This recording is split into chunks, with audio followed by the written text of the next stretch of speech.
जय श्री कृष्णा, राधे राधे। आप सभी भक्तों का हार्दिक स्वागत है आपके अपने YouTube चैनल श्री कृष्ण दीवानी में। परमेश्वर श्री विष्णु ने अपने कृष्ण अवतार में महाभारत युद्ध से पहले पांडुपुत्र अर्जुन को उपदेश देते हुए कहा कि हे अर्जुन, मैं ही सभी वृक्षों में पीपल का वृक्ष, देव ऋषियों में नारद, गंधर्वों में चित्ररथ, सिद्धों में कपिल मुनि, तिथियों में एकादशी एवं नदियों में गंगा हूँ। ब्रह्मा वैवर्त पुराण के अनुसार नारद जी के पूछने पर एकादशी का महात्म्य बताते हुए श्री नारायण ने कहा कि हे मुनि, यह एकादशी व्रत देवताओं के लिए भी परम दुर्लभ है। जैसे देवताओं में श्री कृष्ण, देवियों में प्रकृति, वर्णों में ब्राह्मण और वैष्णवों में भगवान शिव श्रेष्ठ हैं, ठीक उसी प्रकार व्रतों में एकादशी व्रत श्रेष्ठ है। मान्यता है कि भगवान विष्णु ने मनुष्य के कल्याण हेतु अपने शरीर से पुरुषोत्तम मास की एकादशियों के सहित कुल 26 एकादशियों को उत्पन्न किया। ये सभी एकादशियां विशेष पुण्य फल प्रदान करने वाली एवं मोक्ष का मार्ग प्रशस्त करती हैं। पौष माह के कृष्ण पक्ष की एकादशी तिथि को सफला एकादशी कहा जाता है। सफला एकादशी तो अपने नाम के अनुसार ही सभी कार्यों को सफल एवं पूर्ण करने वाली है। पुराणों में इस एकादशी के संदर्भ में कहा गया है कि हजारों वर्ष तक तपस्या करने से जिस पुण्य की प्राप्ति होती है, वह पुण्य भक्ति पूर्वक रात्रि जागरण के सहित सफला एकादशी का व्रत करने से मिल जाता है। इस दिन ब्रह्म मुहूर्त में स्नान करके स्वच्छ वस्त्र धारण करें और व्रत का संकल्प लें। पूजा स्थल को शुद्ध करके भगवान विष्णु की मूर्ति या शालिग्राम को पीले वस्त्र पर विराजमान करें। दीप प्रज्वलित करके भगवान को चंदन, अक्षत, पुष्प, तुलसी दल और फल अर्पित करें। ओम नमो भगवते वासुदेव मंत्र का जाप और विष्णु सहस्रनाम का पाठ करें। सायंकाल में दीपदान और रात्रि जागरण करके भगवान की आराधना करें। इस दिन मंदिर एवं तुलसी के नीचे दीपदान करने का महत्व हमारे धर्म ग्रंथों में बताया गया है। अगले दिन द्वादशी पर ब्राह्मणों और जरूरतमंदों को भोजन और वस्त्र दान करें। इस विधि से व्रत करने से भगवान विष्णु की कृपा से जीवन में सुख, समृद्धि और सफलता की प्राप्ति होती है। जो लोग किसी कारणवश इस एकादशी का व्रत नहीं कर पाते हैं, उन्हें इस दिन भगवान विष्णु के विभिन्न अवतारों की कथा का पाठ करना चाहिए। विष्णु सहस्रनाम, गीता एवं रामायण का पाठ करना भी इस दिन उत्तम फलदायी होता है। एकादशी व्रत में व्यक्ति भौतिक इच्छाओं को त्याग कर अपने मन, वाणी और कर्म को शुद्ध करता है। व्रत के दौरान भगवान विष्णु की नाम का स्मरण एवं उनकी उपासना करने से आत्मा की शुद्धि होती है। आइए अब हम सफला एकादशी के शुभ मुहूर्त को जान लेते हैं। 14 दिसंबर 2025 रविवार को शाम के 6:50 से एकादशी तिथि का प्रारंभ हो रहा है और इस एकादशी तिथि की समाप्ति होगी 15 दिसंबर को। दिन सोमवार रहेगा। रात के 9:19 पर यह तिथि समाप्त हो जाएगी। इसलिए उदया तिथि को देखते हुए सफला एकादशी का यह व्रत 15 दिसंबर दिन सोमवार को रखा जाएगा। 15 दिसंबर सोमवार के दिन ब्रह्म मुहूर्त का समय रहेगा सुबह 5:29 से 6:17 तक। सूर्य के उदय होने का समय रहेगा सुबह 7:04 पर और सूर्यास्त का समय रहेगा शाम के 5:39 पर। इस दिन पूजा का शुभ मुहूर्त रहेगा सुबह 5:44 से सुबह 7:06 तक और सायंकाल की पूजा का समय रहेगा शाम के 5:24 से शाम के 6:48 तक। इस दिन चित्रा नक्षत्र सुबह 11:08 तक रहेगा और उसके बाद स्वाति नक्षत्र लग जाएगा। राहु काल का समय रहेगा सुबह 7:30 से लेकर 9 बजे तक। 15 दिसंबर को रात के 9:20 से द्वादशी तिथि प्रारंभ हो जाएगी और द्वादशी तिथि की समाप्ति होगी 16 दिसंबर को मंगलवार के दिन रात के 11:57 पर द्वादशी तिथि समाप्त हो जाएगी। हम अपने सफला एकादशी व्रत का पारण 16 दिसंबर को करेंगे। दिन मंगलवार रहेगा। पारण का समय रहेगा सुबह 7:05 से सुबह 9:11 तक। इस समय अंतराल में अपने इस एकादशी व्रत का पारण अवश्य कर लें। आइए अब हम सफला एकादशी की व्रत कथा का श्रवण करते हैं और कथा के अंत में एकादशी माता की आरती करेंगे। एकादशी व्रत की कथा। कुंती पुत्र ने कहा, हे यदुनाथ, पौष माह के कृष्ण पक्ष की एकादशी का नाम, उसका महात्म्य और उसकी विधि क्या है और उसमें किस देवता का पूजन होता है, यह सब मुझे कहें।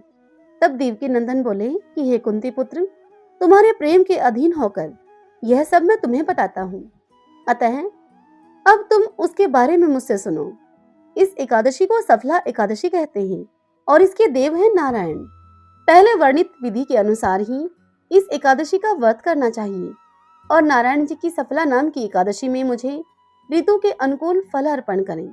किसी प्राणी को 5000 वर्ष तक तपस्या करने से जो फल मिलता है, वही फल इस एकादशी उपवास एवं रात्रि जागरण से मिलता है। हे अर्जुन, अब मैं तुम्हें इसकी एक पौराणिक कथा सुनाता हूँ। चंपावती नगरी के नरेश महिषवाहन के 4 पुत्र थे। उस नरेश का ज्येष्ठ पुत्र लुम्पक अत्यंत ही लंपट, पापी और कुत्सित विचारों वाला था। वह सदैव ही परस्त्री गमन तथा दुष्ट कर्मों में लिप्त रहने वाला था तथा पिता के धन का अपव्यय किया करता था। वह देव, ब्राह्मण, सत्पुरुष एवं वैष्णवों की निंदा करता था। उसके पिता को जब अपने पुत्र के दुष्कर्मों का पता चला तो उसने लुम्पक को अपने राज्य से निकाल दिया।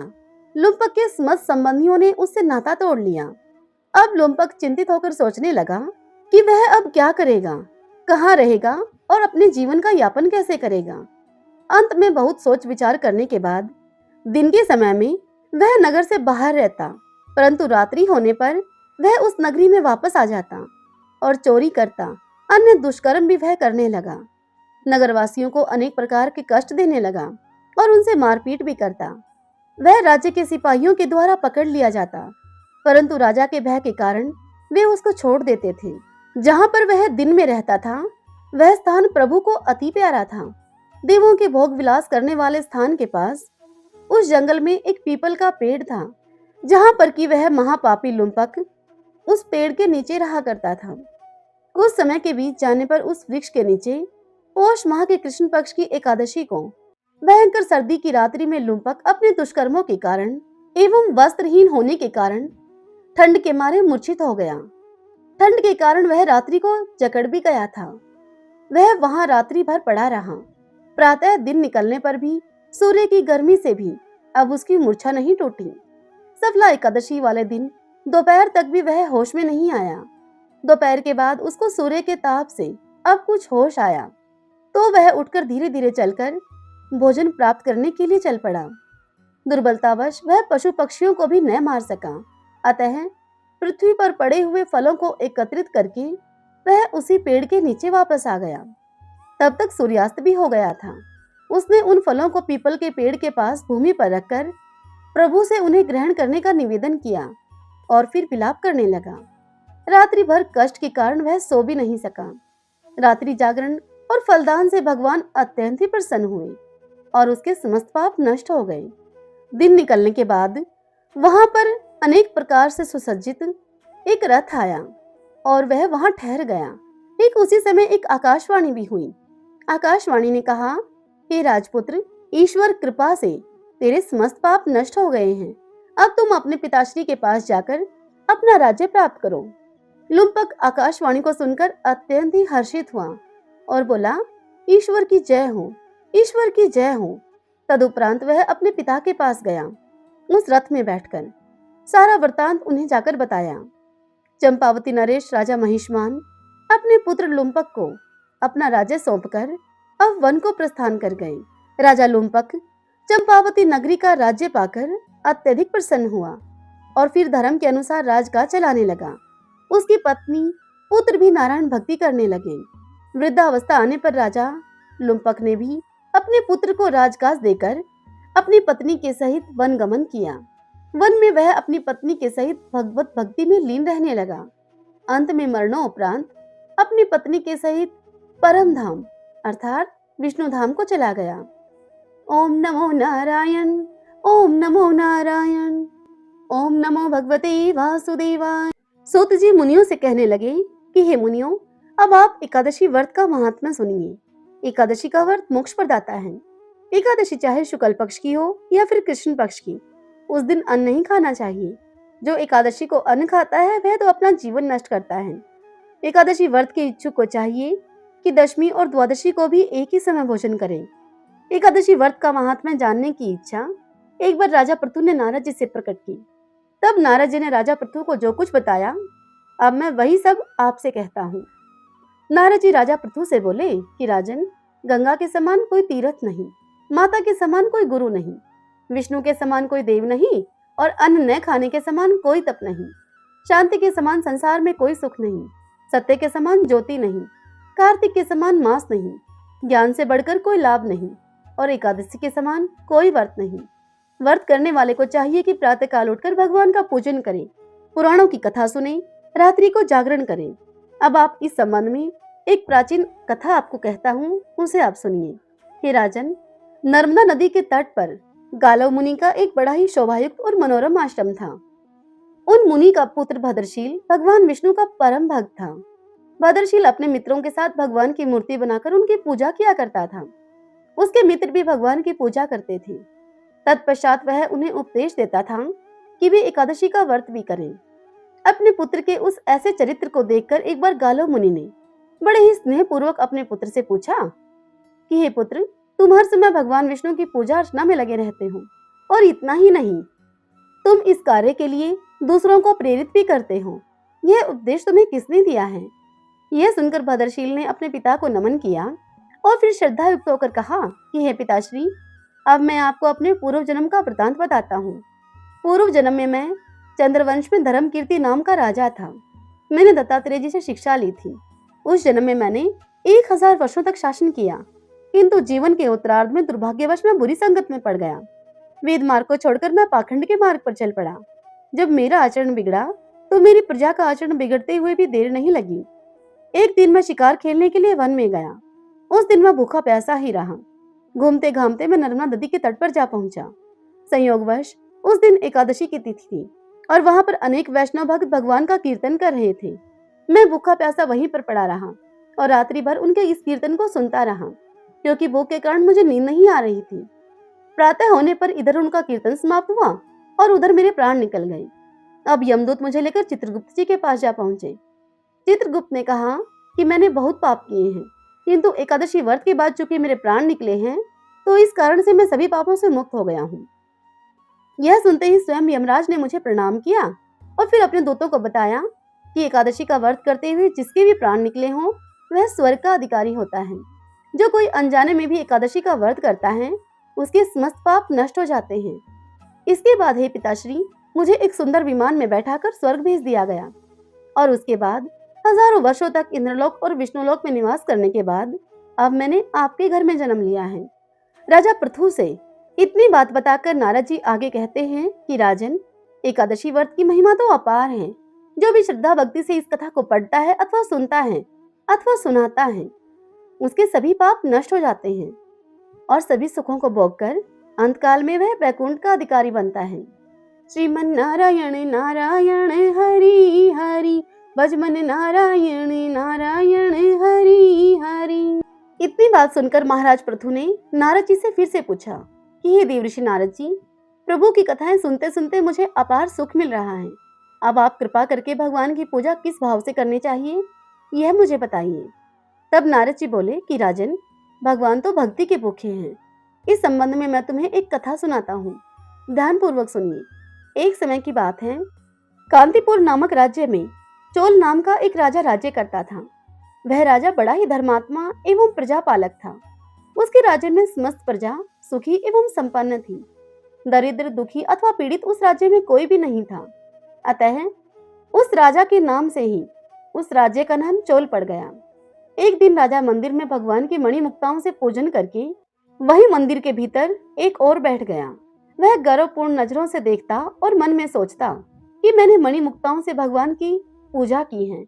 ऐसी पूजा भला कौन कर सकता है मेरे इस राज्य में, इसलिए मुझ पर भगवान अवश्य ही प्रसन्न होंगे।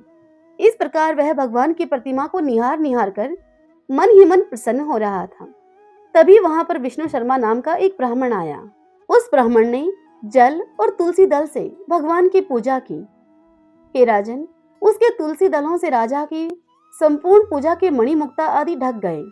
यह देखकर राजा चोल अब क्रोधित हो उठा और उठकर वह बोला उस ब्राह्मण देवता से कि हे विष्णु शर्मा, तुम्हें पूजा की बिल्कुल भी समझ नहीं है। मणि मुक्ताओं से मेरे द्वारा की गई सारी पूजा को तुमने इन तुलसी के दलों से ढक दिया है। अब विष्णु शर्मा समझ गया था कि राजा के मन में अभिमान आ गया है। अतः वह ब्राह्मण बोला, हे राजन, अभिमान के वशीभूत होकर तुम्हें पूजा का कुछ भी ज्ञान नहीं है। ब्राह्मण की इस बात को सुनते ही अब राजा को क्रोध आ गया और राजा अब बोल उठा। कहने लगा, अरे ओ दरिद्र ब्राह्मण, तुम भला भगवान की पूजा के विषय में क्या जानो?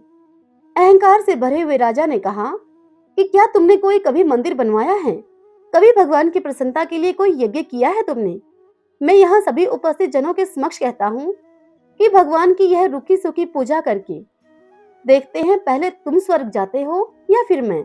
इतना कहकर वह राजा अब उस मंदिर से निकल गया और फिर उस राजा ने गुंगल मुनि को बुलवाकर एक बड़ा विशाल यज्ञ आरंभ कर दिया और साथ ही ब्राह्मणों को धन दाने एवं गौ वस्त्र आदि दान करने लगा वो। उधर विष्णु शर्मा अपने स्वभाव के अनुसार नित्य की भांति भगवान का पूजन वंदन करता रहा। वह सदैव की भांति माघ तथा कार्तिक मास के व्रत करता, तुलसी वन का रोपण करता, एकादशियों का व्रत करता और ओम नमो भगवते वासुदेव मंत्र का सदैव जप करता। वह उठते बैठते चलते फिरते भगवान का स्मरण करता रहा। इतनी कथा सुनाकर नारद जी राजा पृथु से आगे कहते हैं कि हे राजन, भगवान की माया बड़ी विचित्र है, इसे कोई नहीं समझ सकता। एक दिन विष्णु शर्मा ने रसोई तैयार करके रखी। जब भोग लगाने का समय हुआ तो विष्णु शर्मा ने देखा कि भोजन तो कोई चुरा ले गया है। यदि वह दोबारा रसोई बनाए तो सत्संग का समय निकल जाएगा और उसका व्रत भंग हो जाएगा। व्रत भंग होने के भय से उस विष्णु शर्मा ब्राह्मण ने पुनः रसोई नहीं बनाई और उस रात भजन पूजन करके वह भूखा ही सो गया। अब दूसरे दिन उसने फिर से रसोई बनाई। उस दिन भी यही हुआ। इस प्रकार 7 दिनों तक यही होता रहा।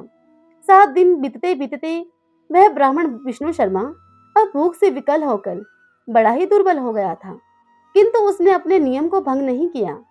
8वें दिन उसने मन में सोचा कि आज तो मैं देखूंगा कि नित्य प्रतिदिन मेरा भोजन कौन उठा कर ले जाता है। अब 8वें दिन उसने भोजन तैयार किया और एक स्थान पर छिपकर बैठ गया। थोड़ी ही देर में उसने एक दीनहीन, दुर्बल और कंकाल जैसे एक चांडाल को अपनी झोपड़ी की ओर आते हुए देखा। वह चांडाल आया और भोजन उठाकर जैसे ही चलने लगा, उसकी दशा को देखकर विष्णु शर्मा का हृदय अब द्रवित हो उठा। विष्णु शर्मा उस चांडाल से कहने लगा कि अरे भाई, ये रूखा सूखा भोजन मत लेकर जाओ, मेरे पास थोड़ा घी भी है, यह भी लेकर जाओ। ब्राह्मण विष्णु शर्मा की इस बात को सुनकर चांडाल अब भयभीत होकर भागने लगा, मगर शीघ्र ही ठोकर खाकर गिर पड़ा। तब तक विष्णु शर्मा भी उसके समीप पहुंच गया और अपने गमछे से उस चांडाल पर हवा करने लगा। थोड़ी ही देर के बाद विष्णु शर्मा ने देखा कि चांडाल की जगह पर शंख, चक्र, गदा, पद्म और वनमालाधारी भगवान विष्णु लेटे हुए हैं। उसी समय विष्णु शर्मा ने उनके चरणों में गिरकर उनको नमस्कार किया और अपने दिव्य रथ पर बैठाकर अपने साथ बैकुंठ को लेकर चले गए। चोल राजा भी यह दृश्य देख रहा था। जब चोल राजा ने देखा कि भगवान की विष्णु शर्मा पर ऐसी अनुकंपा हुई है तो वह चोल राजा बड़ा ही दुखी हुआ।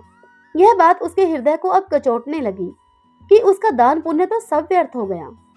उसने गुंगल मुनि को बुलाकर दुखी स्वर में उस मुनि से कहा कि हे मुनिवर, यह सब क्या है जिसके द्वेष के कारण मैंने इतने यज्ञ किए, इतने दान पुण्य किए, वह मेरी आंखों के सामने ही भगवान विष्णु के लोक वैकुंठ को जा रहा है और मैं यहाँ उपेक्षित खड़ा हूँ। क्या मेरे यज्ञ और दान पुण्य सब व्यर्थ हो गए? इससे तो यही सिद्ध होता है कि भगवान यज्ञ और दान से नहीं, अचल भक्ति से प्रसन्न होते हैं।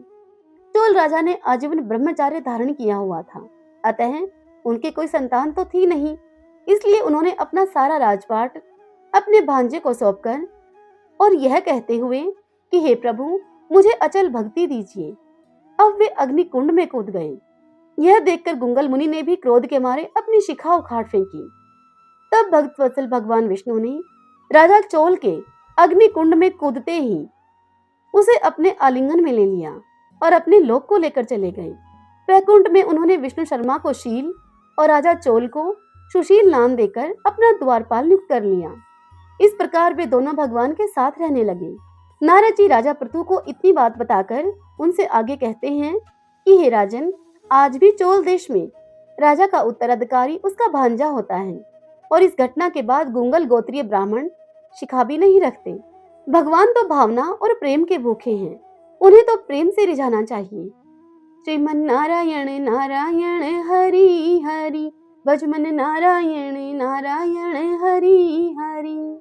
नारद जी राजा पृथु से तुलसी का महात्म्य वर्णन करते हुए कहते हैं कि हे राजन, प्राचीन काल में शाहाद्री पर्वतमाला में करबीरपुर नामक एक स्थान पर धर्मदत्त नाम वाला एक ब्राह्मण रहा करता था। वह भगवान विष्णु का अनन्य भक्त था। सदा ही ओम नमो भगवते वासुदेव मंत्र का जप किया करता था। एक समय की बात है, एक दिन वह ब्राह्मण धर्मदत्त जब रात्रि का प्रथम पहर शेष था, पूजन की सामग्री की थाली लेकर भगवान विष्णु के मंदिर की ओर चल पड़ा। कुछ दूर जाने पर अचानक उसने अपने सामने से आती हुई एक राक्षसी को देखा, जिसकी दशा बड़ी ही विचित्र और भयानक थी।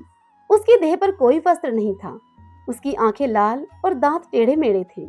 उस भयानक राक्षसी को देखकर धर्मदत्त अब भय के मारे थरथर कांपने लगा। घुर घुर का शब्द करती हुई वह राक्षसी अब उसकी ओर बढ़ी। धर्मदत्त के पास अपनी रक्षा के लिए कोई अस्त्र शस्त्र तो था नहीं, अतः उसने पूजन के थाल में रखा हुआ तुलसी मिश्रित जल, उस जल को लेकर उस राक्षसी पर फेंका, इससे कि उस राक्षसी के सभी पाप नष्ट हो गए। उसे सद्बुद्धि आ गई। वह हाथ जोड़कर धर्मदत्त ब्राह्मण से अब क्षमा मांगने लगी और उसके चरणों में लौटने लगी। धर्मदत्त बड़ा ही दयालु था, उसको उस राक्षसी पर दया आ गई। तब उसने उससे उसका परिचय पूछा। इस पर उस राक्षसी ने बताया कि वह सौराष्ट्र देश के भिक्षु नामक एक ब्राह्मण की पत्नी थी और उसका नाम था कलहा। वह बड़े ही दुष्ट स्वभाव की थी। कभी भी उसने पतिव्रत धर्म को नहीं निभाया। वह सदा ही अपने पति से कलेश किया करती थी, उसे उचित ढंग से भोजन भी नहीं देती थी। उसका पति ब्राह्मण, वह बहुत समझाता था उसको, लेकिन उसने कभी अपने पति की एक न सुनी। तदंतर अपने विषय में आगे बताती हुई वह राक्षसी कलहा कहती है धर्मदत्त ब्राह्मण से कि हे ब्राह्मण, अंत में दुखी होकर मेरे पति ने दूसरा विवाह करने का निश्चय किया, किंतु तब भी मैंने अपने आप को सुधारने की कोई कोशिश नहीं की और विष खाकर मैंने अपने प्राण त्याग दिए। यम के दूत मुझे पकड़कर ले गए। वहां यमराज ने चित्रगुप्त से मेरे अच्छे बुरे कर्मों के विषय में पूछा, तो चित्रगुप्त ने यमराज को बताया कि इसने कभी पतिव्रत धर्म का पालन नहीं किया, सदा ही अपने पति से द्वेष रखा और अपने अभिमान में ही रही। जिस पात्र में यह भोजन बनाती थी उसी पात्र में खाती थी। यह सब वृतांत सुनकर यमराज ने मेरी ओर देखते हुए धर्मराज से कहा, जिस पात्र में भोजन बनाती थी उसी में खा लेती थी, अतः इसे अपनी संतान को खाने वाली बिल्ली की योनि में भेजा जाए। यह अपने पति से द्वेष रखा करती थी, अतः इसे विष्ठा खाने वाली शुक्री की योनि में भेजा जाए। इसने आत्महत्या की है, इसके दंड स्वरूप इसे राक्षसी की योनि में भेजा जाए। इतनी बात बताकर कलहा कहती है ब्राह्मण धर्मदत्त से कि हे ब्राह्मण, मैंने अनेक वर्षों तक बिल्ली और शुक्री की योनि को भोगा है। अब मैं राक्षसी की योनि में हूँ और कष्टों को भोगती हुई आज आपके सामने आ गई हूँ। हे ब्राह्मण, आपके द्वारा तुलसी मिश्रित जल छिड़कने से मेरे सभी पाप नष्ट हो गए हैं। अब आप कृपा करके मुझे इस ग्रहणित देह से छुटकारा पाने का कोई उपाय बताइए। तब धर्मदत्त ब्राह्मण ने कहा कि तुम्हारा दुख देखकर मैं भी बहुत दुखी हो गया हूँ। प्रेत योनि में दान, तप, तीर्थ अथवा धार्मिक कार्य नहीं हो सकते हैं और तुम्हारे पाप भी बहुत अधिक हैं। अतः मैं श्री हरि प्रिया तुलसी से प्रार्थना करता हूँ कि मैंने जो कार्तिक के व्रत किए हैं उनका आधा पुण्य तुम्हें मिल जाए और तुम उत्तम गति को प्राप्त हो जाओ। ऐसा कहकर धर्मदत्त ब्राह्मण ने उस राक्षसी कलहा पर पुनः तुलसी मिश्रित जल छिड़का और साथ ही ओम नमो भगवते वासुदेवाय श्री कृष्ण भगवान का 12 अक्षर का यह मंत्र पढ़ा। इस प्रकार वह राक्षसी प्रेत योनि से मुक्त होकर सुंदर एवं रूपवती हो गई। तब उसने धर्मदत्त को दोनों हाथ जोड़कर नमस्कार किया और प्रसन्नता से वह धर्मदत्त से बोली कि हे ब्राह्मण, पाप की अग्नि में जलती हुई मुझ पापनी को आपने शीतल जल रूप होकर बचा लिया है। आप तो धन्य हैं। उसी समय भगवान विष्णु के दूत जय विजय वहां पर आ गए और उसे एक दिव्य रथ में बैठाकर वैकुंठ को ले गए। श्रीमन नारायण नारायण हरि हरि, भज मन नारायण नारायण हरि हरि। एक तपसी था, एक लपसी था। तपसी तो भगवान की तपस्या किया करता था और लपसी सवा शेर की लापसी बनाकर भगवान को भोग लगाता और लोटा हिलाकर जीम लिया करता था। एक दिन दोनों आपस में लड़ने लगे। लपसी बोला मैं बड़ा हूँ, तपसी बोला मैं बड़ा हूँ। इतने में ही नारद जी वहां पर आए और उन दोनों से पूछने लगे तुम क्यों लड़ रहे हो। तब लप्सी ने कहा कि मैं बड़ा हूँ। तपसी ने कहा मैं बड़ा हूँ। तपसी बोला मैं सारे दिन भगवान की पूजा करता हूँ। यह सुनकर नारद जी बोले कि तुम आपस में लड़ो मत, मैं तुम्हारा फैसला कल कर दूंगा। अब दूसरे दिन तपसी नहाकर आ रहा था तो नारद जी ने उन दोनों की परीक्षा लेने के लिए तपसी के सामने 1.25 करोड़ की अंगूठी फेंक दी। सामने पड़ी हुई अंगूठी को देखकर तपसी लोभ में आ गया और उसने वह अंगूठी उठाकर अपने घुटने के नीचे दबा ली और बैठ गया तपस्या करने के लिए। जब लप्सी के सामने नारद जी ने अंगूठी फेंकी तो लप्सी भोला भाला था, वह अपने कार्यकलापों में ही लगा रहा। उसने अंगूठी पर कोई ध्यान ही नहीं दिया। अब नारद जी उनके सामने आ गए। नारद जी को आया हुआ देखकर अब वे दोनों फिर से कहने लगे, बताइए प्रभु, हम में से कौन बड़ा है? तब नारद जी बोले तपसी से कि तुम अपना घुटना उठाओ। अब तपसी ने जैसे ही अपना घुटना उठाया, घुटने के नीचे 1.25 करोड़ की अंगूठी निकली। तब नारद जी उससे बोले कि तुमने अंगूठी चुराई है, इसलिए तुम्हारी तपस्या तो भंग हो गई, इसलिए लप्सी बड़ा है। तब तपसी कहने लगा, बताइए प्रभु, मेरी तपस्या का फल मुझे कैसे मिलेगा? तब नारद जी बोले कि तेरी तपस्या का फल कार्तिक नहाने वाले तुझे देंगी। फिर नारद जी कहने लगे कि सबकी कहानी सुनकर यदि तेरी कहानी कोई ना कहे सुनेगा तो कार्तिक का फल उनका खत्म हो जाएगा और वह पुण्य फल तुम्हें मिलेगा। कोई साड़ी देकर ब्लाउज नहीं देगी तो वह उनके दान का फल तुम्हें मिलेगा। कोई ब्राह्मण जिमाकर दक्षिणा नहीं देगी तो वह ब्राह्मण जिमाने का पुण्य फल तुम्हें मिलेगा। यदि कोई रोटी बनाकर बाटा नहीं बनाएगी तो उनका वह भोजन बनाने का पुण्य फल तुम्हें मिलेगा। तभी से लप्सी तपसी की कहानी हर कथा कहानी को सुनने के बाद सुनी जाने लगी।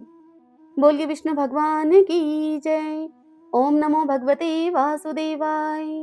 एकादशी माता की जय। आइए अब हम एकादशी माता की आरती करते हैं। ओम जय एकादशी माता, मैया जय एकादशी माता। विष्णु पूजा व्रत को धारण कर शक्ति मुक्ति पाता। ओम जय एकादशी माता, तेरे नाम गिनाऊं देवी, भक्ति प्रदान करनी, गण गौरव की देनी माता, शास्त्रों में वर्णी। ओम जय एकादशी माता, मार्गशीर्ष के कृष्ण पक्ष की उत्पन्ना विश्वतारिणी जनमी, शुक्ल पक्ष में हुई मोक्षदा, मुक्तिदाता बन आई। ओम जय एकादशी माता, पोष के कृष्ण पक्ष की सफला नामक है, शुक्ल पक्ष में हुए पुत्रदा, आनंद अधिक रहे। ओम जय एकादशी माता, नाम शक्तिला माघ मास में कृष्ण पक्ष आवे, शुक्ल पक्ष में जया कहावे, विजय सदा पावे। ओम जय एकादशी माता, विजया फागुन कृष्ण पक्ष में शुक्ला आमल की, पाप मोचनी कृष्ण पक्ष में चैत्र महाबली की। ओम जय एकादशी माता, चैत्र शुक्ल में नाम कामदा, धन देने वाली, नाम भरुतनी कृष्ण पक्ष में वैशाख महावाली। ओम जय एकादशी माता, शुक्ल पक्ष में होए मोहिनी, अपराजिष्ट कृष्ण पक्षी, नाम निर्जला सब सुख करनी, शुक्ल पक्ष रखी। ओम जय एकादशी माता, योगिनी नाम आषाढ़ में जानो, कृष्ण पक्ष करनी, देव शनि नाम कहायो मैया, शुक्ल पक्ष धरणी। ओम जय एकादशी माता, कामिका श्रावण मास में आवे, कृष्ण पक्ष कहिए,